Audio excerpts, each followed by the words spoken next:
Jaya Radha Madhava Kunja Bihari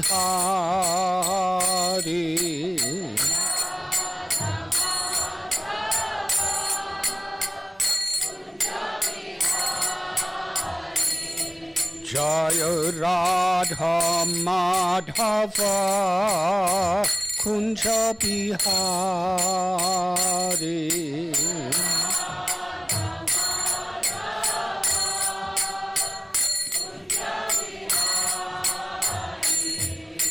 Gopi Jana Vallabha Girivardhari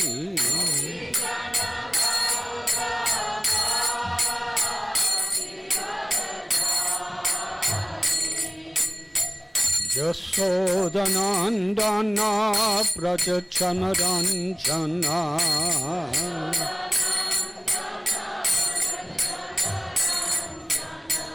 Yamuna Tira Panachari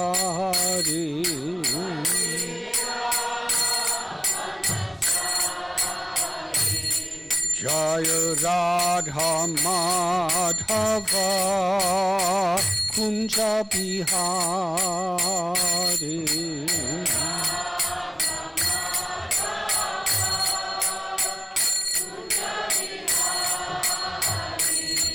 Jaya Radha Madhava Kunja Bihari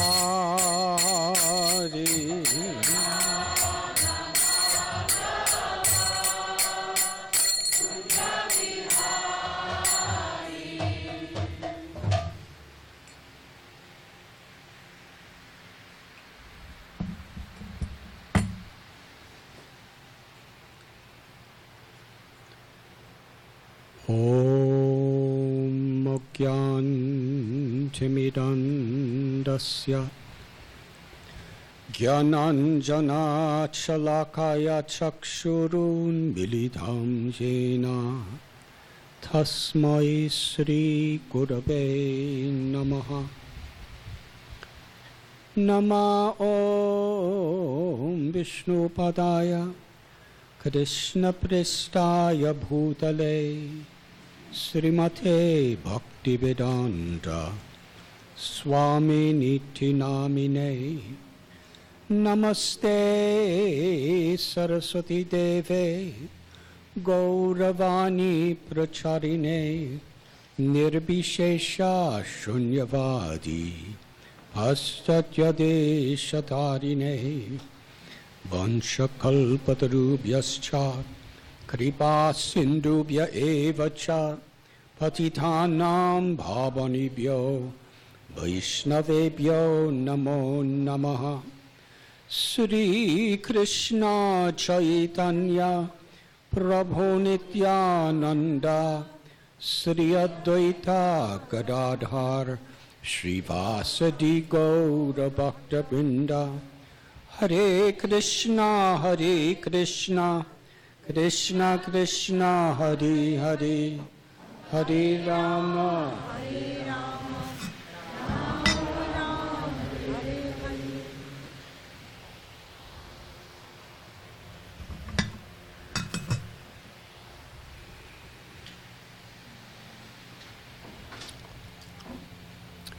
I am very grateful, happy, and honored to be with all of you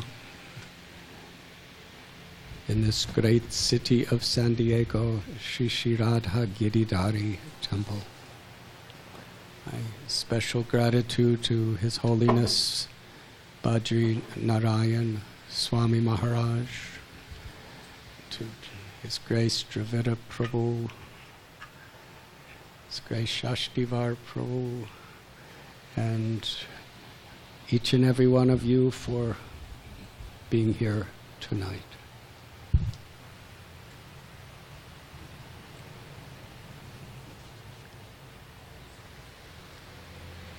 Can we make this a little further away? Because it's very loud in sound.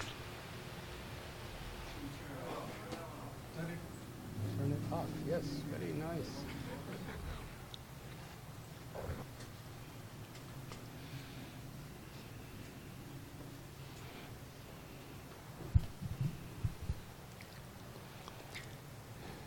Just before coming here this evening, I was listening to a recording of His Divine Grace, A.C. Bhaktivedanta Swami Prabhupada, our beloved spiritual master.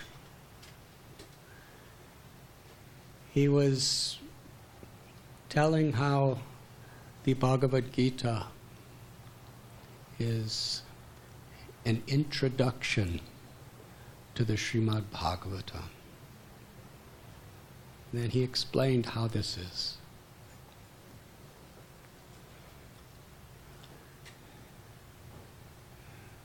Bhagavad Gita teaches the essential principles of truth. Who we are, what is our true relationship with the Supreme Soul or God, what the individual soul's relationship is with this physical body, mind, and the world around us. What is our relationship as souls with each other? And how, when the eternal soul, which is part of the Supreme Soul, falls under the illusion of ahankar, or false ego, engages in activities. And those activities, when they are without awareness of our eternal nature as eternal servants of Krishna, or the Supreme, then they produce karma, actions and reactions. And under this situation, we're constantly under the control of time. Just recently, I was in upstate New York, and it was a really nice place. It was a retreat. We were giving some classes there to a group of devotees. And the person who ran it said, before you go to sleep every night, check your body for ticks. Because there's a lot of ticks. And almost everybody who checked their bodies for ticks at night found ticks. And then you have to take them off. And because you don't know, you can't see the back of yourself, you have to have somebody, looking at you. It means you have to take off all your clothes and have somebody inspect you. But anyways, ticks are so small. They're so tiny, you could hardly even see them. But how humbling they are. Even if we're big, powerful, famous, one little tick gets in you and just starts drinking your blood and infects you. Can kill you or incapacitate you for years.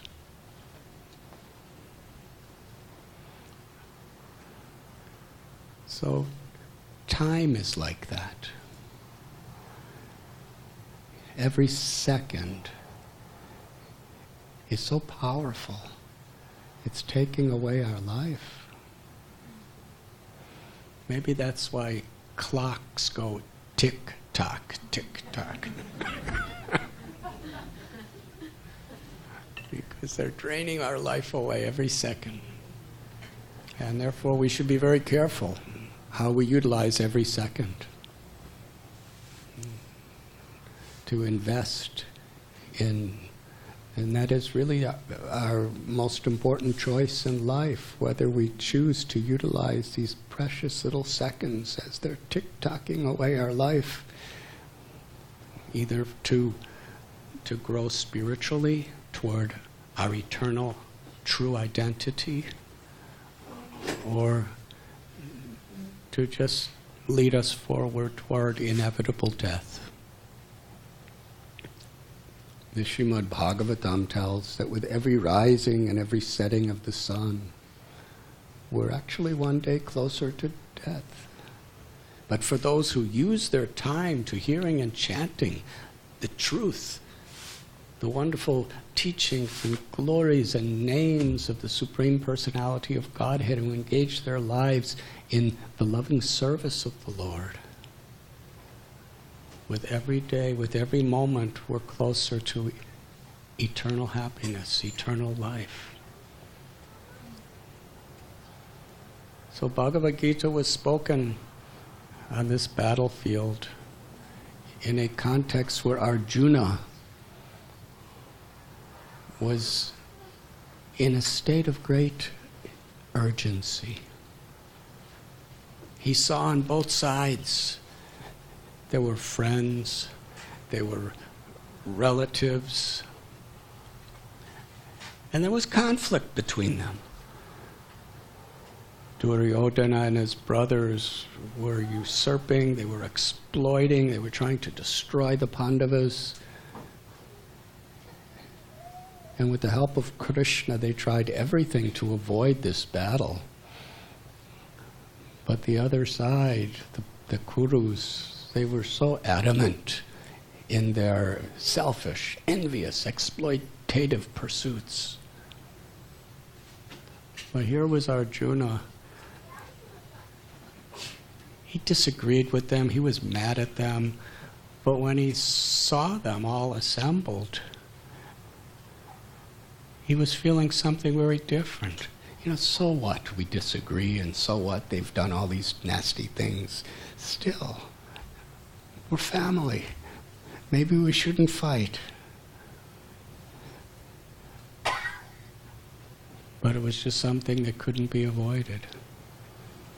Karapanya doso bahata svabhava. And Arjuna was extremely perplexed. First he was giving all rational, logical, scientific, social reasons why this shouldn't happen. And then he realized, really deep inside, that they really didn't have substance, nothing he was saying. So he was confused. So much so that his complexion turned white. Tears were flowing from his eyes. His limbs were trembling. He couldn't even stand up. And then he told Krishna, please instruct me. And Bhagavad Gita was spoken.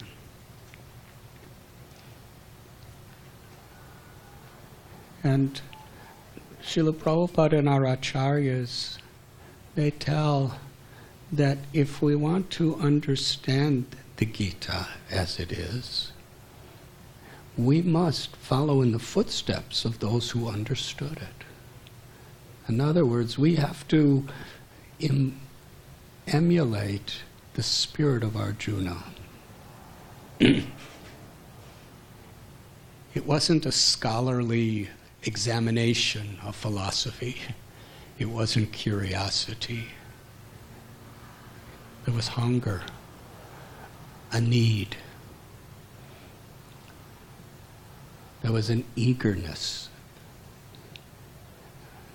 In Ayurveda, if you're not hungry, you can't digest food. So hunger is so important. Hunger is a sense of necessity. When that sense of necessity is there and you have an appetite, then you can digest, and then the nutrients and the vitamins and everything actually are absorbed and benefit you. So similarly, transcendental knowledge is not just to know, it's to transform. It's to deeply affect the way we see everything and everyone. How we interact, how we act, and how we speak.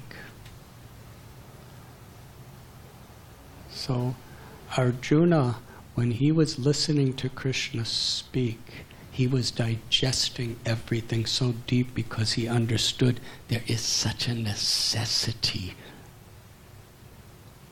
for me to comprehend what Krishna is speaking. And then Krishna tells in Gita, jnana vijnana. There's two types of knowledge. There's theoretical knowledge and there's realization. And theoretical knowledge has little value unless there's realization.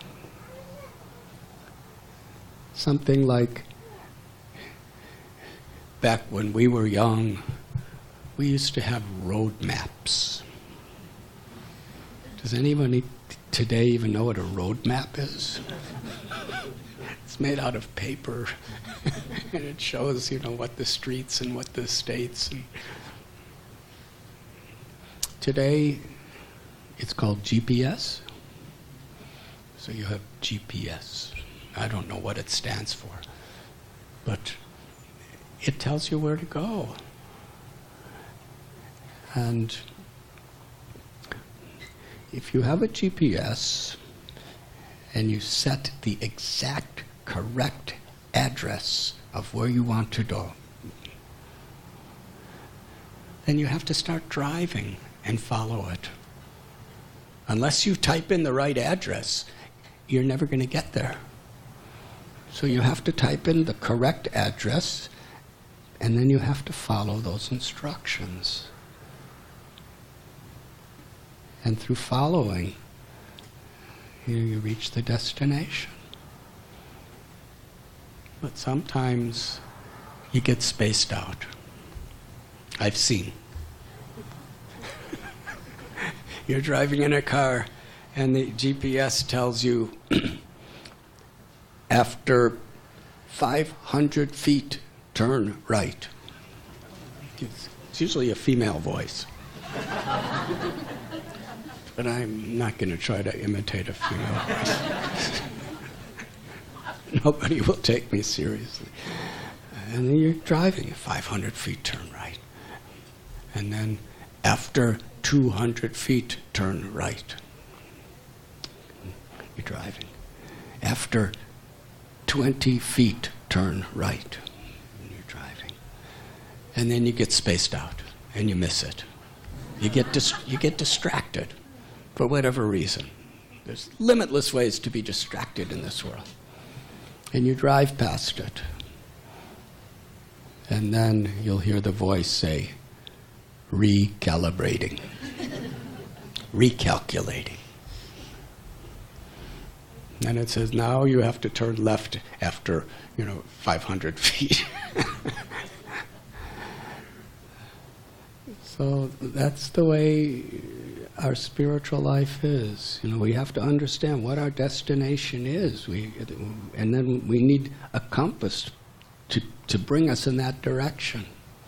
And every time we get distracted, we shouldn't get too much discouraged and give up. We have to recalibrate, recalculate, to come back to where we really want to go. And that's so important.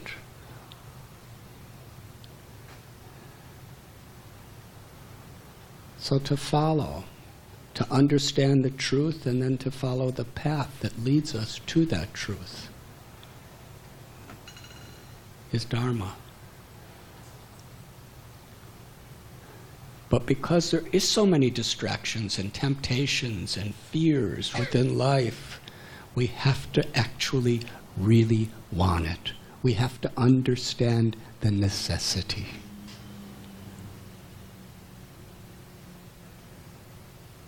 If someone likes a particular type of food, let's say we like things that are really sweet, and then we're told we have diabetes, and if you eat these sweets, you will suffer and you will probably die.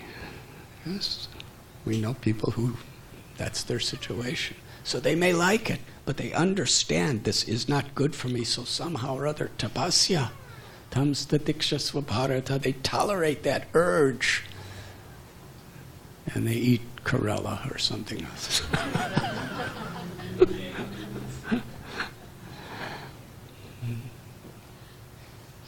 we understand what needs to be done, then actual tapasya, Rupa Goswami explains, we accept what's favorable for devotional service and we reject what's unfavorable.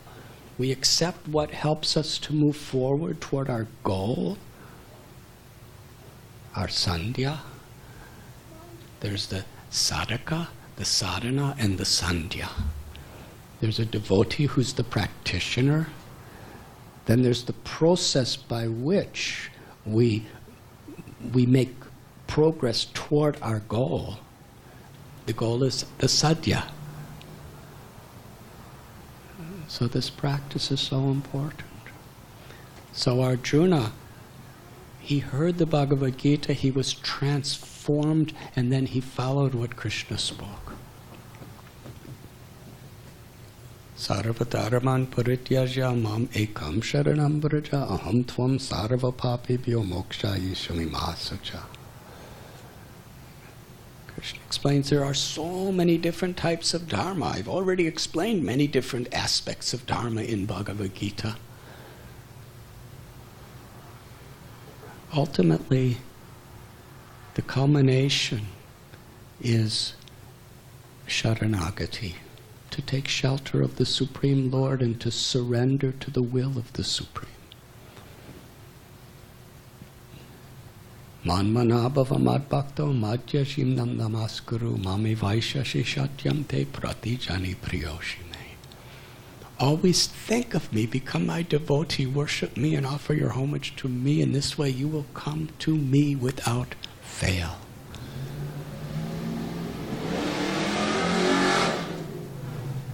It's like the ultimate GPS. It's telling where we want to go, what the goal is, and how to achieve it. And that's where the Bhagavad Gita concludes. And then Srimad Bhagavatam begins. And we have the grandchild of Arjuna, who's the subject of hearing Srimad Bhagavatam. His name is Parikshit. And he was put through so many difficulties in his life, which made him really serious. When he was in the womb of his mother, there was a warrior named Ashwatthama. And he hated Arjuna so bad as Ashwatthama, and hated the Pandavas so ferociously.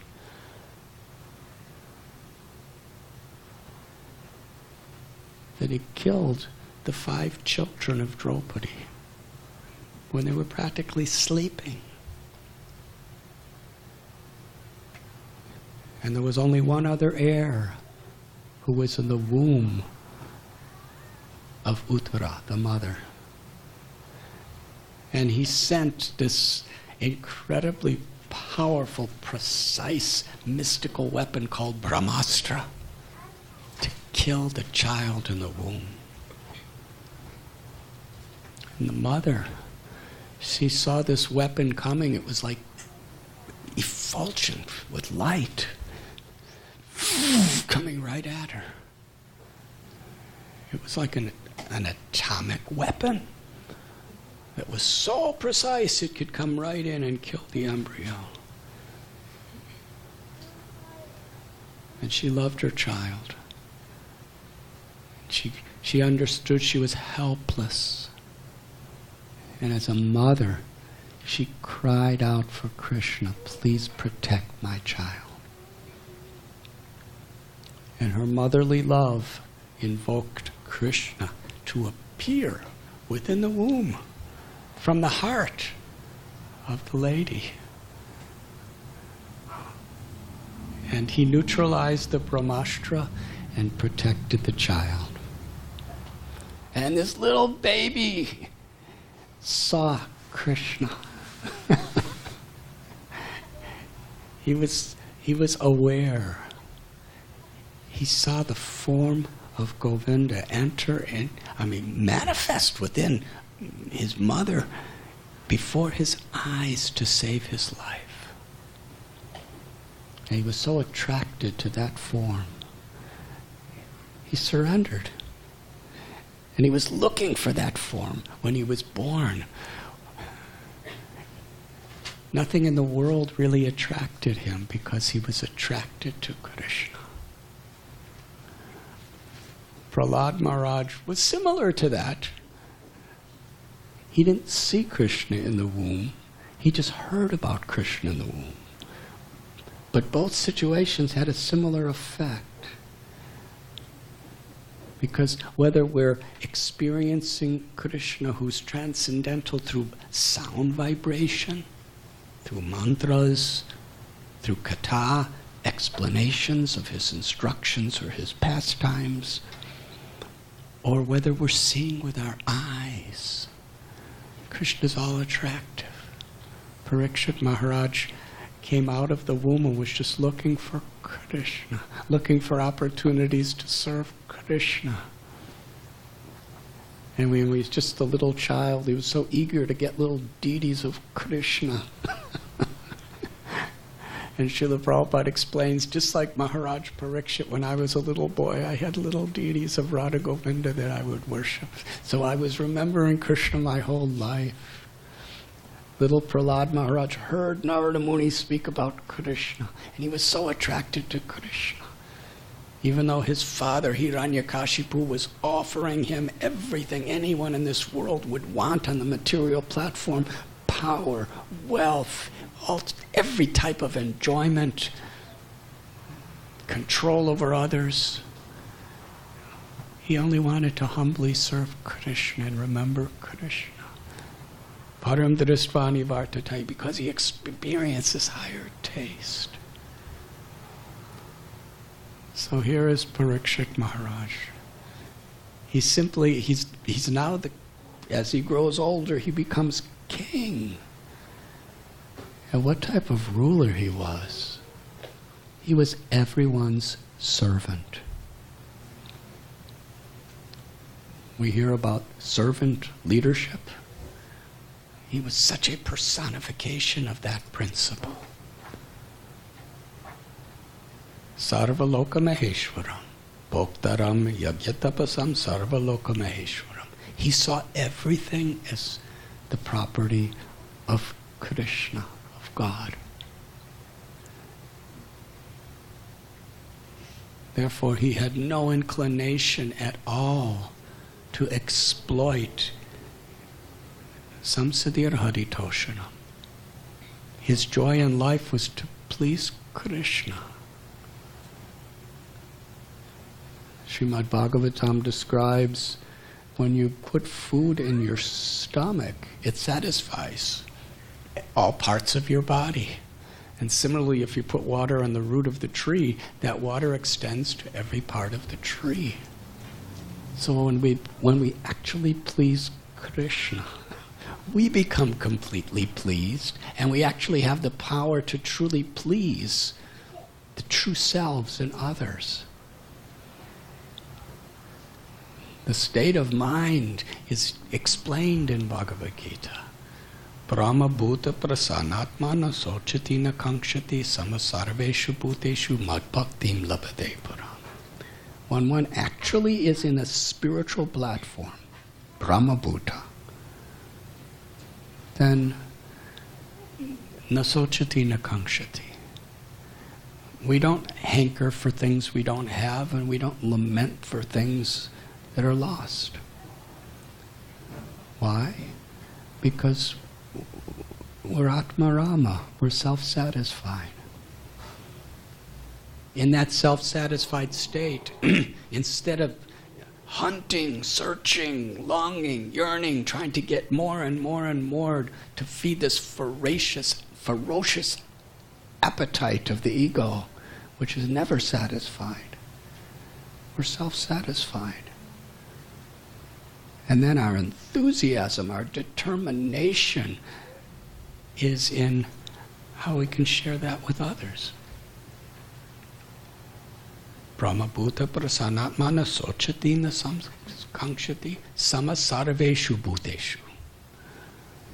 Such a person sees every living entity with equal vision. Because we see the whole creation as Krishna's energy, Krishna's property, and we see every living entity, all life, wherever it may be, as the beloved children of our beloved. In this state, Krishna says, when we actually have entered that state, where we're realizing I am the eternal soul, part and parcel of Krishna, we no longer have egoistic, selfish desires, and we're seeing all living beings with equal vision. In that state, Krishna says, one engages in loving devotional service. That's the perfection of liberation.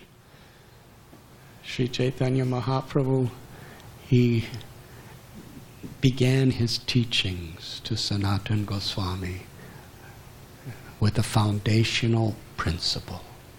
Jivera Swarupoi Krishnera Nityadas. The nature, the true nature of the living force that gives consciousness to all beings, the soul. Our nature is we are eternally the servants of Krishna, of the Supreme Truth.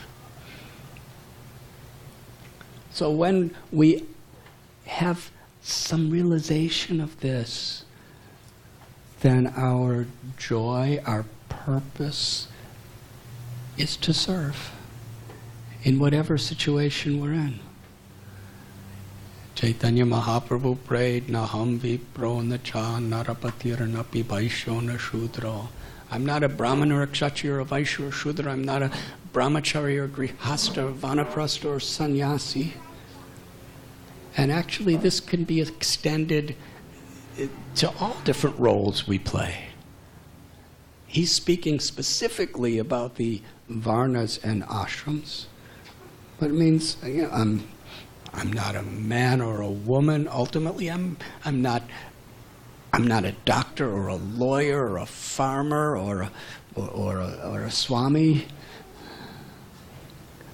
Gopi Bhartur Padakamali Oradas Das Anodas. My true identity is I'm the servant of the servant of the servant of the Lord of Gopis, Sri Krishna.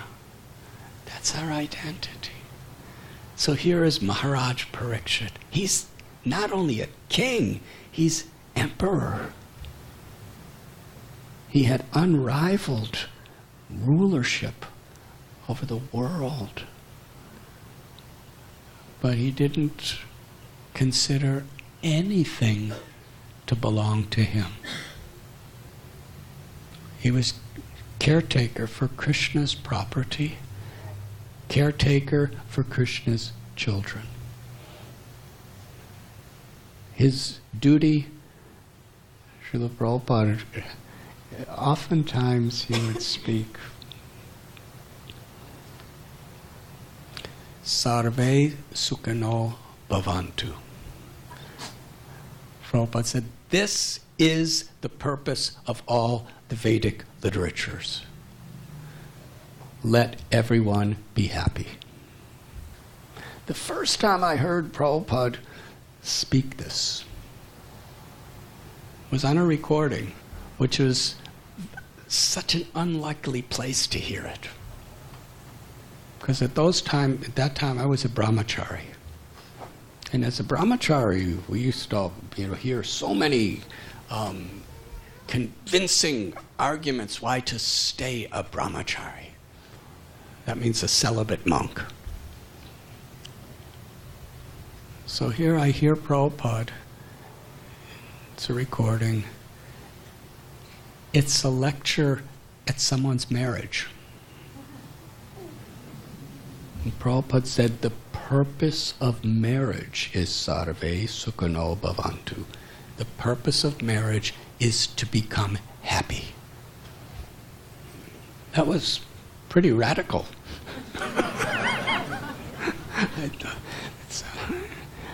The purpose of all life. Anandamayo Vyashat. Everyone is seeking happiness. But what is happiness? There are different levels of happiness. There's happiness of the body and the senses, where we have some comfort, we have some pleasure.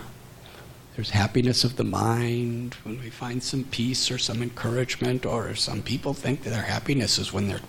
Actually, some people interpret being totally agitated as happy.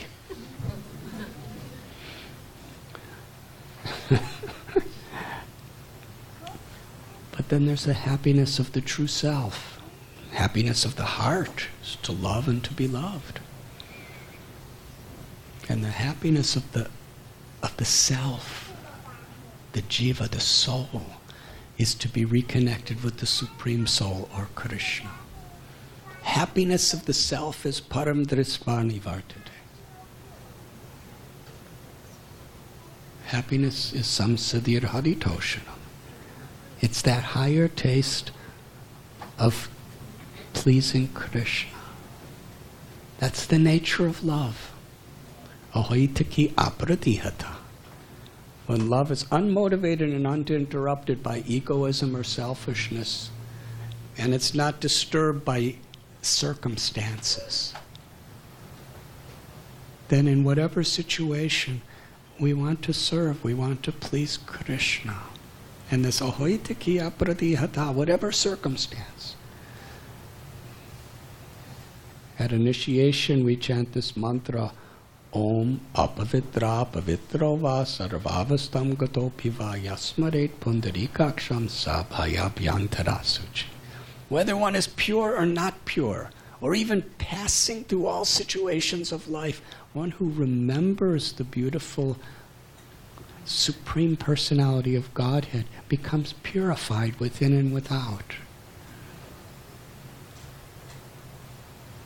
So just the other day, I was giving a lecture in Laguna Beach.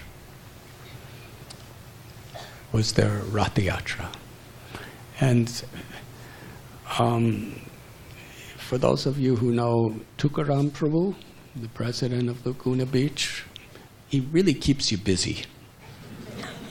At least he keeps me busy. I gave the talk, I led the kirtan, and then I had to go to Long Beach to give another lecture. So in between Laguna Beach and Long Beach, there's beaches. And there were people surfing. And surfing is very foreign to me, because I'm from Chicago. I remember in the winters of Chicago, my service to the family was shoveling the driveway. Very deep snow. And severely bitter cold winds blowing against you. And I'm just a little boy with a shovel, and my parents couldn't get their cars out unless I shoveled behind. And I would shovel and shovel and shovel, and then there'd be ice, and sometimes you'd have to break the ice. And meanwhile, in those days, we had transistor radios, and I'd be shoveling the driveway, listening to a transistor radio, hearing the Beach Boys. And they were singing about surfing and the waves of the Pacific Ocean and the sunshine, and they would always be talking about all these beautiful surfing girls. And I'd think, God, this is like heaven. Will I ever see the heaven of California as a surfer? Because that's kind of the propaganda. They didn't sing about sharks or... They sang about the surfing girls. And anyways, my karma, I ended up, instead of coming west to California, I hitchhiked east to the Himalayas, where it was even colder than Chicago. So when I was driving last week, and I was seeing the surfers, I was thinking, what am I supposed to learn by seeing these surfers? And it was amazing. Life is just like surfing. Can I give an explanation, or are you just happy with that? Enlighten. Thank you, thank you. Enlightening you, Maharaj, is like putting a little match to the sun. But I'll do my little match.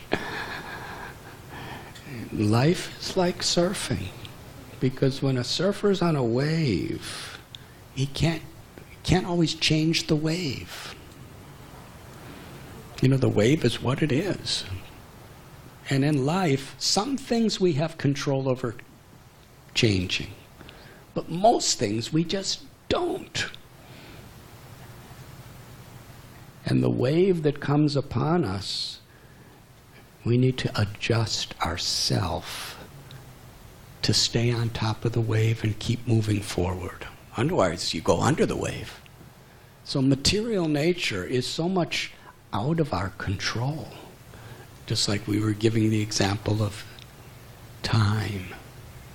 No one can control time. The most powerful emperors of military, you know, in the past, they're all just history. You have to grow old. You have to get diseased. You have to die.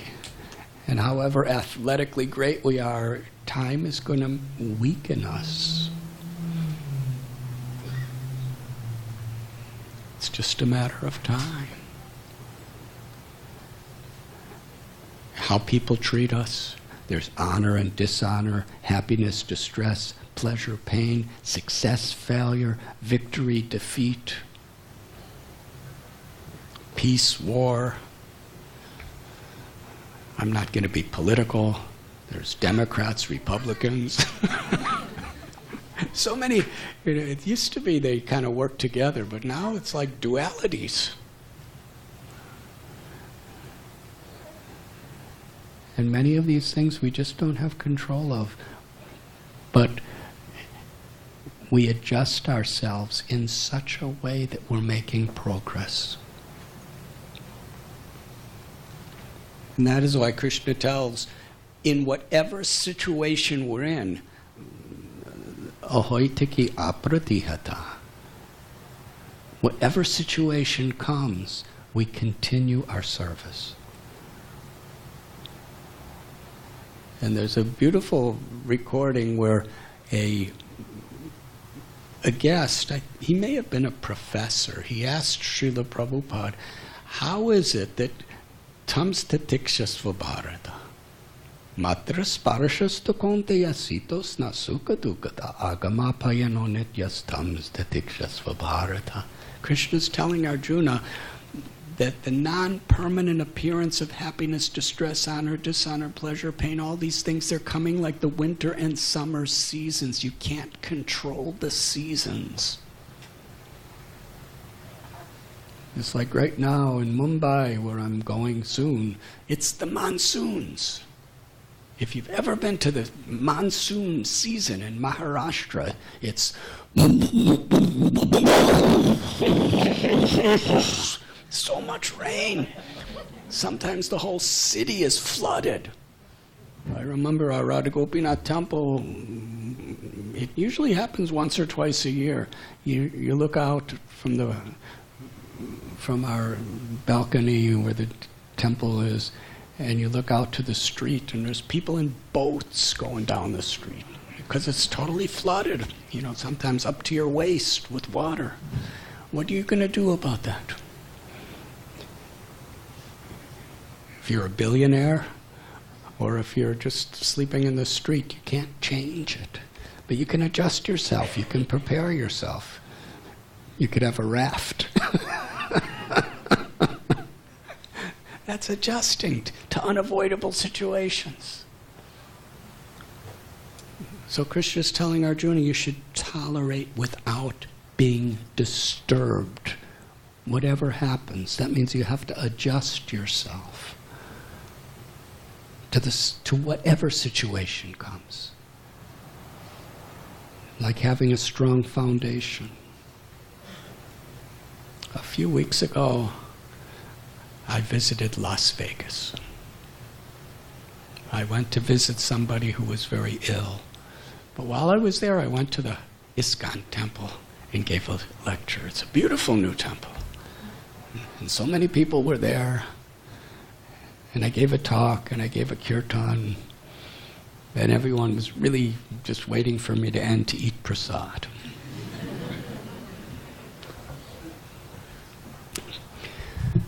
So sometimes I speak over time and people's appetites get better, so they're more hungry, so they can digest their prasad better. Anyways, so everyone was real excited for the prasad, and then they were all eating prasad, and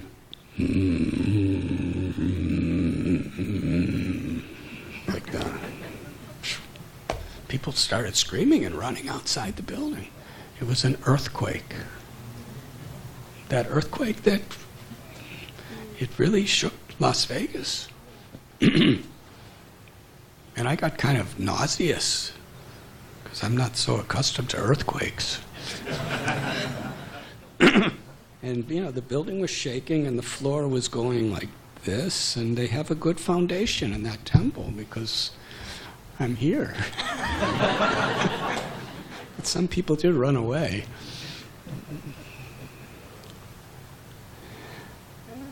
But it was interesting because everyone was waiting so much for the prasad, and then when they're eating prasad, the earthquake comes, and earthquakes kind of make you nauseous, so you can't enjoy your prasad anymore. So that was an interesting situation. There's certain things we just don't have control about. So in this world, we know things like earthquakes are going to shake our life. The earthquakes of how people treat us in our own minds and bodies. But if you have a proper foundation in our life, then everything's adjusted. Like a surfer. The wave may go this way or this way. We don't know exactly what it's going to do, but we're adjusting ourselves at every moment so that we can keep moving forward. That's bhakti yoga. So this professor said, Krishna tells Arjuna, don't be disturbed by these dualities of material existence. And Arjuna's son, Abhimanyu, was killed, and Arjuna was really upset. Yudhishthira, Arjuna, they were crying. Our son is dead. So how is this that Arjuna was disturbed when Krishna told him not to be disturbed, and he's supposed to realize the Gita? And Prabhupada said, it's human nature to be disturbed when your son dies. That's natural. But he wasn't disturbed because he adjusted himself even to this sorrow and continued in the loving service of the Lord. So sometimes things hurt. But for that higher principle, for that higher purpose, we adjust. A mother's love for a baby. Sometimes the baby smiles and the mother's so happy. And sometimes the baby cries and kicks the mother right in the face.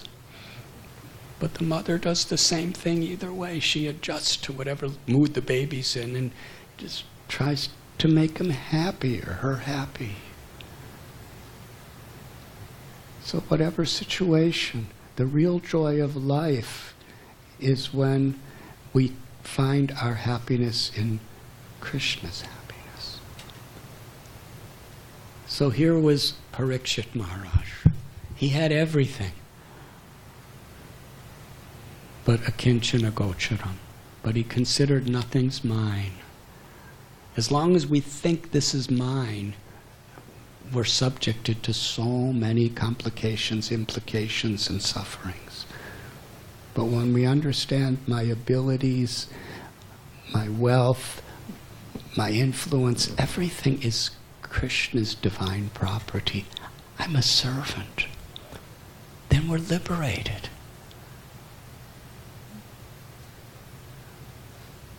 So he considered everyone to be Krishna's children.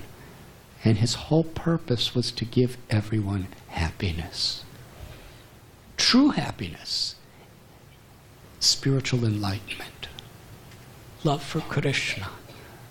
The true happiness of the soul is to awaken that love for Krishna that's within all of us. And he ruled the kingdom in such a way that whether it be today or gradually, he was inspiring by his example. What a real leader.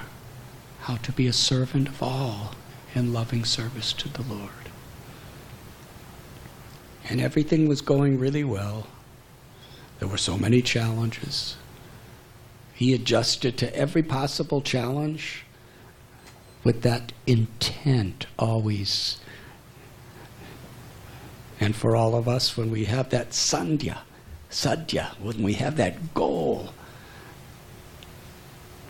to love Krishna, to please Krishna, to awaken the true potential of the soul, which is to love and serve Krishna. When that's our goal, and we have our sadhana, we have our path, that whatever may come, we adjust, like a surfer. And if something distracts us, we recalibrate, like the GPS. We adjust, so that we're moving forward on the path of pure devotion.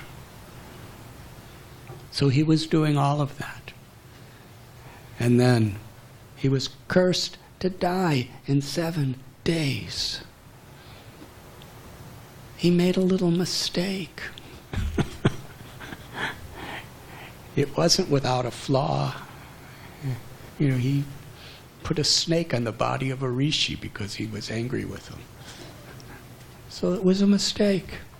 He was kind of overwhelmed by hunger and thirst, and he made a mistake. And when he was cursed to die, he recalibrated. He adjusted to that wave. The wave that you're going to die in 7 days. Didn't discourage him, didn't depress him. He just adjusted. All right, it's the way the wave of my destiny is going to be. I'm going to die in 7 days. Let me utilize each of these 7 days for the highest purpose. And he left his palace. He went to the bank of the Ganges River. The place where he went is still there in northern India. It's called Sukatala. Have you been there, Dravida Prabhu? Vajranarayan Maharaj? It's an incredible place. If you're driving between Delhi to Rishikesh, you'll see a sign the sign's recent. It used to be only a few people knew where to go, but there's a road to the right, which is about a half hour, and then you get to a huge, gigantic banyan tree. And the river Ganges is flowing right near that banyan tree. And there's all these little ashrams and hermitages around it. Most of the sampradayas have their little places there. And that's where Parikshit Maharaj came to meet the great sages of the world. And they all gathered together.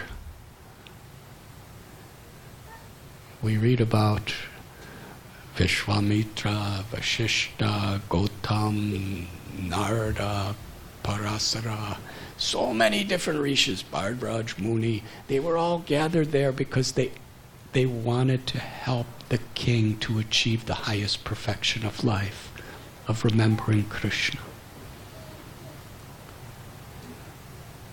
Such unity. And then Sukadev Goswami, 16-year-old boy, he was asked to speak.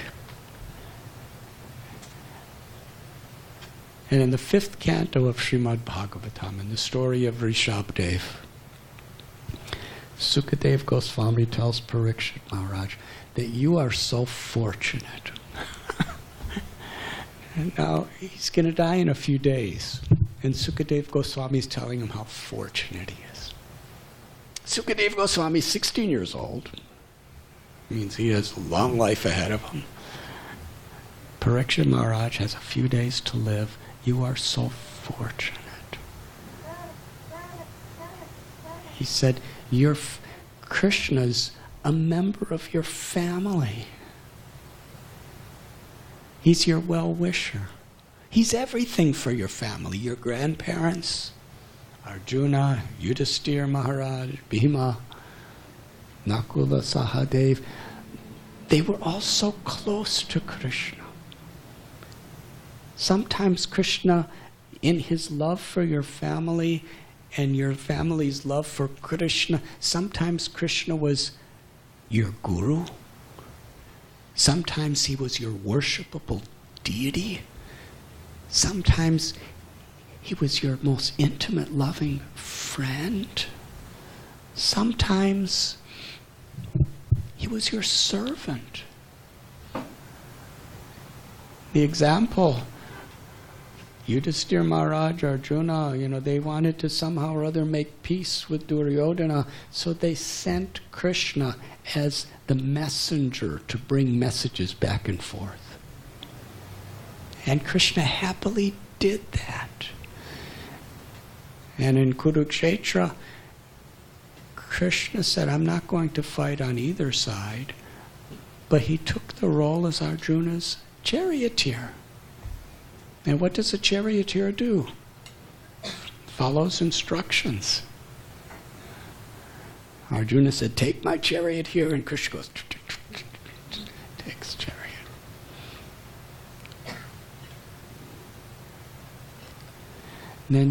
And then Sukadev Goswami, he ends this particular verse with such an important truth. Krishna reciprocates with the love of a devotee. And he takes all these relationships with the devotee. Krishna, it's not a problem for him to give liberation or mukti to someone who approaches him. But it's very rare that he gives this love. Because in this love, Krishna reciprocates according to our love. And Srila Prabhupada in this purport discusses Vrindavan. He says, everyone is loving Krishna according to how they could best serve Krishna. He said, the land, the trees, the plants, the water, the cows, they're all serving Krishna in Shantaras, in this mood. And then there are those who are serving Krishna just to please Krishna, as carrying out whatever he wishes. And Sakyaras, the friends, they're serving Krishna by playing with him, by taking an equal role with him. And Krishna's reciprocating by even taking an inferior role to his friends. How many athletes like to be defeated?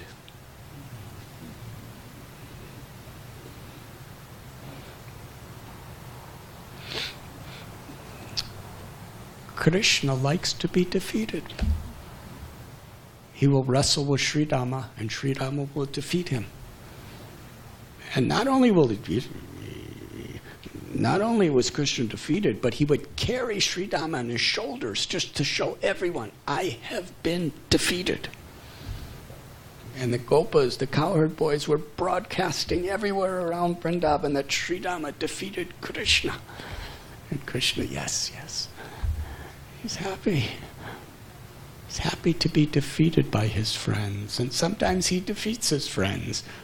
But everyone just wants to make Krishna happy. Sri Rama only defeats Krishna because Krishna likes to be defeated. And Sri Rama and Krishna only is defeated by Sri Rama because Krishna likes Sri Rama to be happy because he's happy to be defeated. And it's like that. So everything is an exchange of happiness. To make each other happiness. That's what bhakti is in its essence. And Nanda, Yashoda, and all the elder cowherd men and ladies, they all loved Krishna as a parent. Even the cows, the mother cows, loved Krishna as a parent. And for one full year, Krishna actually manifests as all their children. The human children, the cow children. And Krishna actually, without their even knowing, reciprocated personally with their love. And the gopis, they love Krishna as a lover. And when they make themselves beautiful, they're not making themselves beautiful so they can look in the mirror and think, I am so beautiful. They make themselves beautiful to make Krishna happy. In South India, there's the story of Andal. Does anyone know that story? Andal is one of the Alwars. She's like one of the Mahajans, one of the great saints of the Sri Sampradaya of South India. And it's a long story, but when she was a little girl, Andal, her father's name was Vishnu Chitta. And he was a very, very great devotee. And he had a deity of Lord Krishna, a form of Vishnu. And he worshipped that Ananta, Vishnu, Narayan. He worshipped him with great love and devotion. And Andal saw him as Krishna. And every day, Vishnu Chitta was actually a gardener. And he had a wonderful garden of tulsi, and so many fragrant flowers. And the whole purpose of the garden was just to make wonderful flower garlands and ornamentations to offer to Krishna on the altar.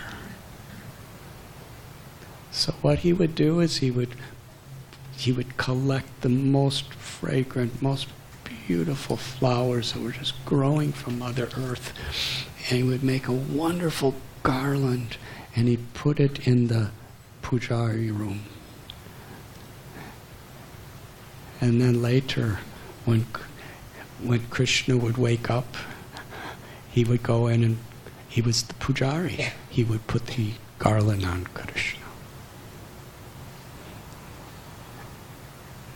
Now, what Andal did, his little daughter, is every day, after her father grew the flowers, collected the flowers, made the garland, put him in the room, waiting for Krishna to accept it, she would quietly go into that room, and she would put the garland on herself and look in the mirror. She would look in the mirror and see how beautiful she was in that garland. And she'd just smile and dance with the garland on in front of the mirror. Then she'd put it back. Then she'd go away.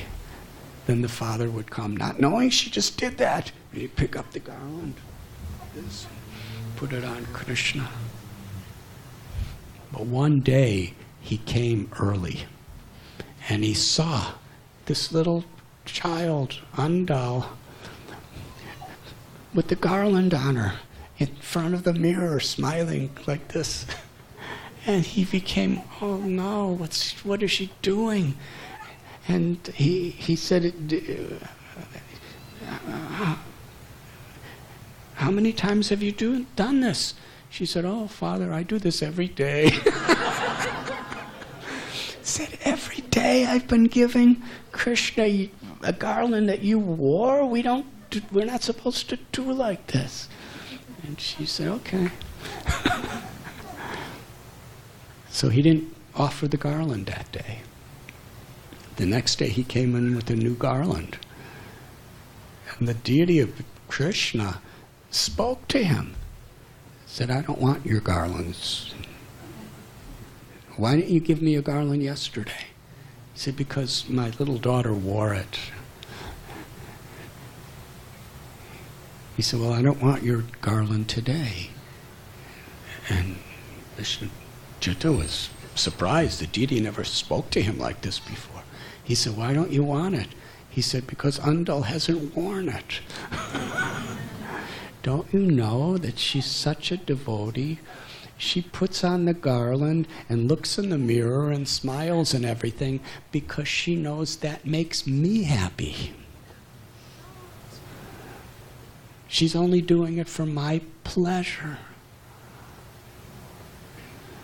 So from this day on, never ever give me any garland that she has not put on and played in the mirror with. So then he understood, who is my daughter? And there's a whole long story after that, which is very sweet and very full of bhakti devotion. So Parikshit Maharaj, he's being told by Sukadeva Goswami how Krishna, he reciprocates with your family in any way that will give the greatest happiness and shelter to your family. Krishna's Bhaktavatsal. His greatest joy is to reciprocate with the love of a devotee. And in the teachings of Lord Chaitanya to Sanatana Goswami, it is said that pure devotional service, pure love for the Supreme, pure love for Krishna is very rare. Because Krishna becomes subordinate to the love of a devotee.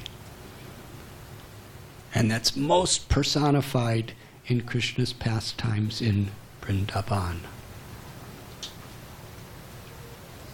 But then Srila Prabhupada echoes the words of Chaitanya Mahaprabhu, that even though it is so rare, pure, unalloyed devotional service, Krishna will give it easily if we are sincere, serious, and we do not have ulterior motives.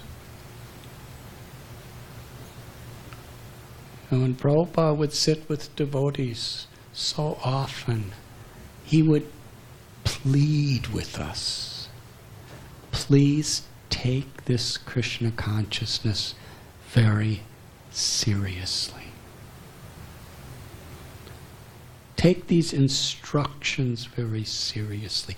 Take the opportunity to follow these instructions very seriously. Take this supreme benediction seriously. The supreme benediction of the opportunity to serve. The opportunity to share Krishna's happiness with others. And to awaken that devotion from within us by taking very seriously the chanting of this Mahamantra. Hare Krishna, Krishna Krishna, Hare Hare, Hare Rama, Rama Rama. Perfect. It seems like the bell rang itself. Radha Giridhari, our worshipable, merciful, supremely merciful forms of Radharani and Krishna, are exhibiting this mood of the sweetest reciprocation of love with devotees. When Giridhari held up the Govardhan hill for 7 days and 7 nights, what a wonderful pastime took place under that hill. All the Brijabasis, all the cows, all the calves, all the goats, everybody, they were with Krishna non-stop for 7 days and 7 nights, and Krishna was gazing at each one of them, and they were gazing at Krishna. And Krishna was reciprocating with each devotee fully, just by his glances, just by his smiles. Krishna was conquering the hearts of the devotees were conquering the hearts of Krishna. And that's the shelter he gave them. He didn't just lift Govardhan Hill to save their lives. It's true. Indra was sending these torrents of rains from these massive clouds of devastation. But it's not that Krishna just lifted it on some umbrella to save their lives. He gave them shelter of standing in this beautiful pose of Giridhari and intimately, personally reciprocating with each and every one of them to the fullest satisfaction of their heart's love for 7 days and 7 nights. That's the shelter that Krishna gives us. The shelter of the loving reciprocation of Bhakti Ras. Prabhupada has given us Radha Giridhari. I thank all of you and congratulate you for your good fortune. Srila Prabhupada ki jai. Shri Radha Giridhari ki jai. Thank you very much.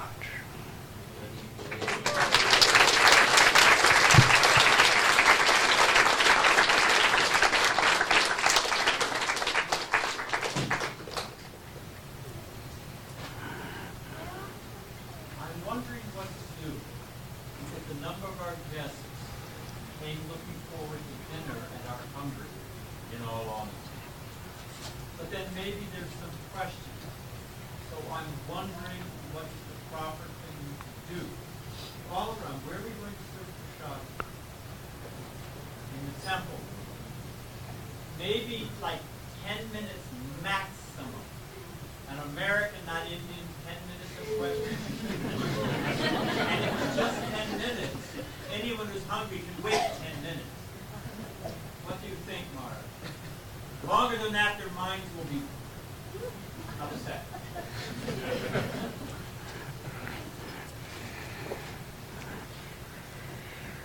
So you could ask, anyone have a question, and we'll give it 10 minutes, and then we'll take the shot. So if anyone has any questions, it will increase your appetite.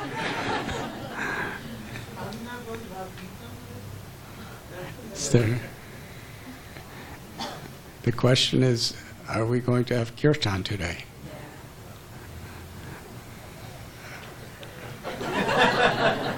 Actually, kirtan means also speaking about Krishna. Yes? Bhadri Narayan Maharaj, please. This is scary. No. You were saying, very nice example of a GPS. You put in the direction and then you have to follow the directions. And if you get distracted, then you have to recalibrate, make a U-turn, get back on the right path. How does one maintain that determination that I want to advance in spiritual life, I want to find the truth, I want to do the right thing?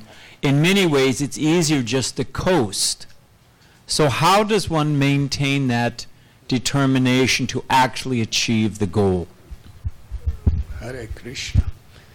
Well, I've never surfed in my whole life. But I think Guru Krishna Prabhu, I think he's a surfer person. I used to surf before I became a pro. Really? Oh, yeah. I offer my obeisances to you. Well, it's surfer and then suffer. So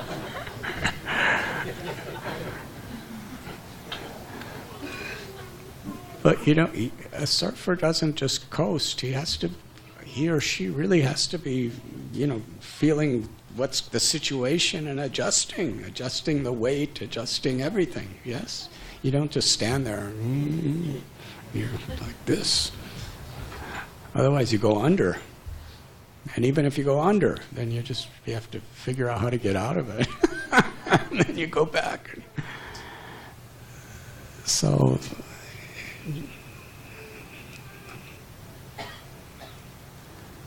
most important thing for keeping the goal And the process of how to adjust to reach the goal is satsang.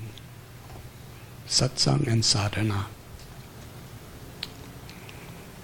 Satsang is to be in the association of devotees, the association of those who enlighten us.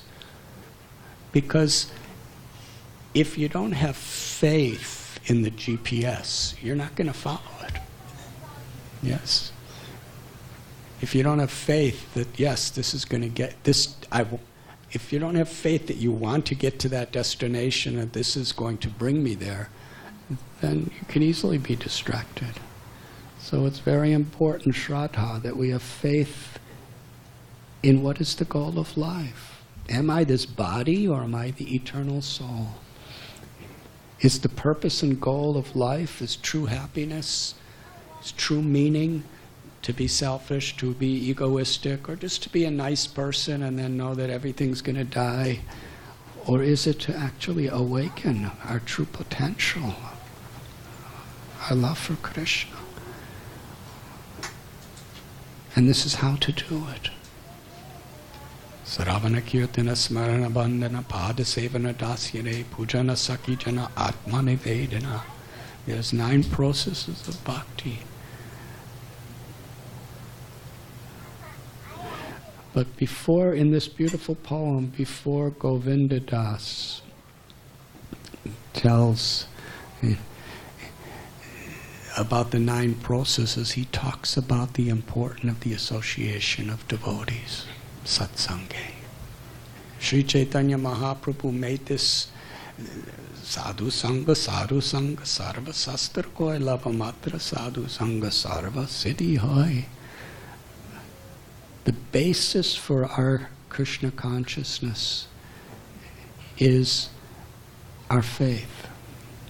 And that faith is energized and sustained by associating with people who have faith.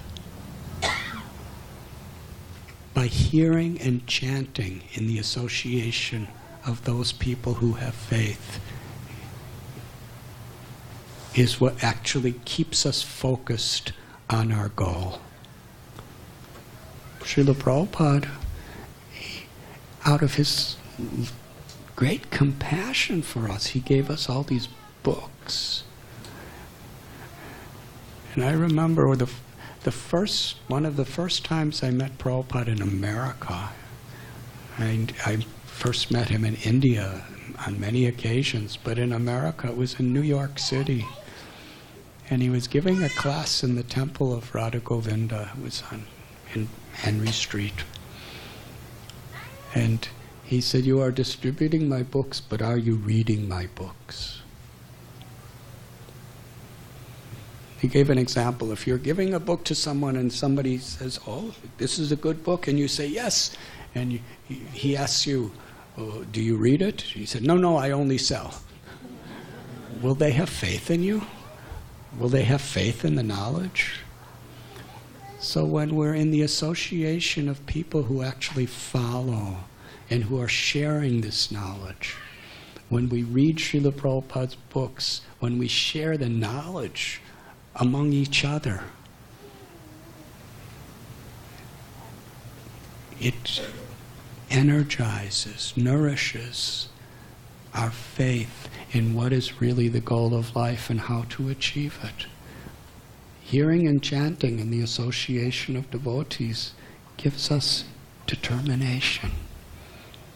And in that determination, when this is what we really want and we know what we need to do, then whatever situation comes, we adjust ourselves in such a way.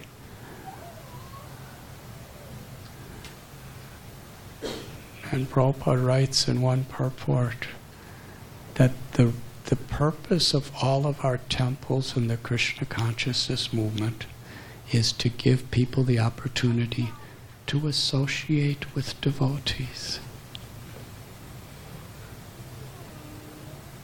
But association of devotees is not just people who are initiated and have tilak, who are criticizing each other and gossiping.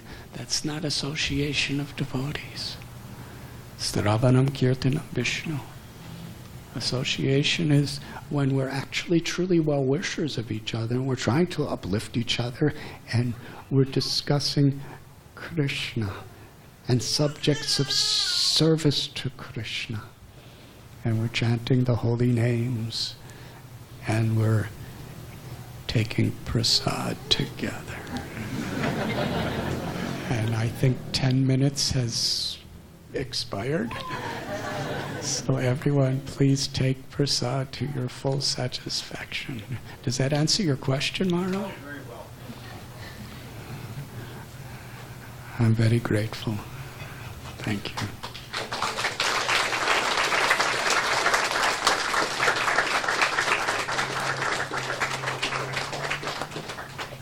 So, Father, and Maharaj will be speaking 7 o'clock tomorrow morning, and then 7 o'clock tomorrow evening. 2 more chances. And his books are for sale right here. I highly recommend you read them. The only problem is you won't be able to get to sleep because you just want to read another chapter. I remember Bhaji Narayan Maharaj. He charmed my heart so much. Maharaj, do you remember when you charmed my heart so deeply when you told me that your mother read the Journey Home? Yes? He did. Call me.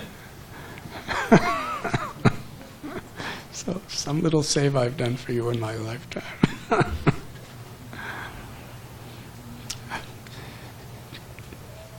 If any of you have ever read The Journey Home, you know about my lifelong friend Gary. Well, after the book came out, just a few years ago actually, I met Gary's mother, and she said, I read your book.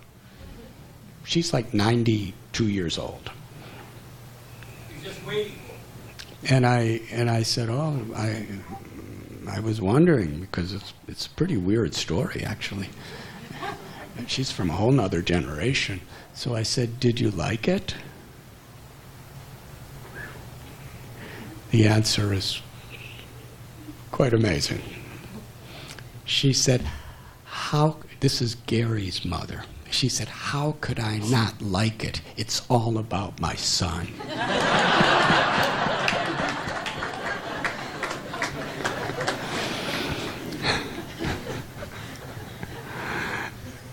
Thank you very much.